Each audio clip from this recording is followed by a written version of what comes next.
Hi മക്കളെ, അസ്മാസ് ബ്ലോഗിലേക്ക് എല്ലാവർക്കും സ്വാഗതം.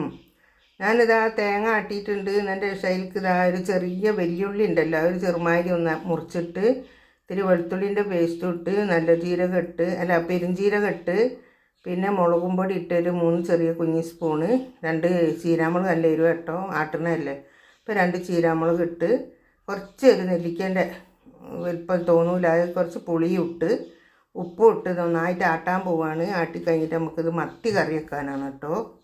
കുഞ്ഞമത്തി കിട്ടീനി, തലെടുക്കാണ്ട് എടുത്ത് വെച്ചിട്ടുണ്ട്.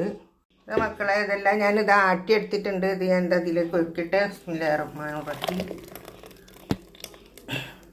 ഇതെട്ടാ കാട്ടി എടുത്തിട്ടുണ്ട്.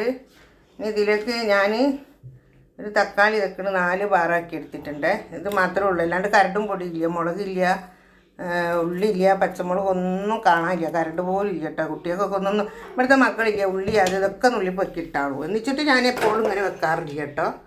അങ്ങനത്തെ മക്കൾക്ക് എന്താ കറി നല്ല, അതൊക്കെ പൊക്കിയിട്ടാളൂ.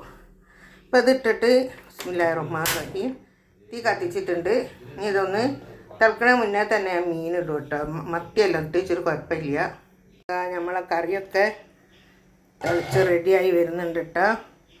പിന്നെ ഇടക്കിന് മീൻ മുറിച്ചാണിത്, നല്ലോണം വൃത്തിയാക്കി കഴുകിയൊക്കെ വെച്ചതാണ് കേട്ടോ. അതിൻ്റെ ഉള്ളൊക്കെ നല്ലോണം ഇതുപോലെ എല്ലാം മുറിച്ച് കഴുകിയാക്കി വെച്ചാണ് നമുക്ക് മീൻ ഇതിലേക്ക് ഇട്ട് കൊടുക്കുക. ഇന്ന് കുഞ്ഞമത്തി തേങ്ങ അരച്ച് കറി വെച്ചാണ് കേട്ടോ. കുറച്ച് തേങ്ങ തോനെ മുളകുമാണ്, വെറും തേങ്ങക്കറിയല്ല. ഇതൊന്ന് നമുക്ക് ഇളക്കണം.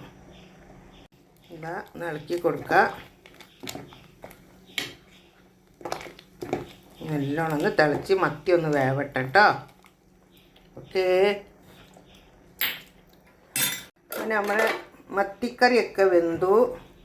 കുറേ ആയി മത്തി തേങ്ങ അരച്ച് വെച്ചിട്ട്, വേണ്ട അടിപൊളിയാണ്. അങ്ങനെ ഇതൊക്കെ വെന്തിട്ടോ, അത് ഓഫാക്കാൻ പോവാണ്. വെച്ച് ചട്ടി ചൂടായി.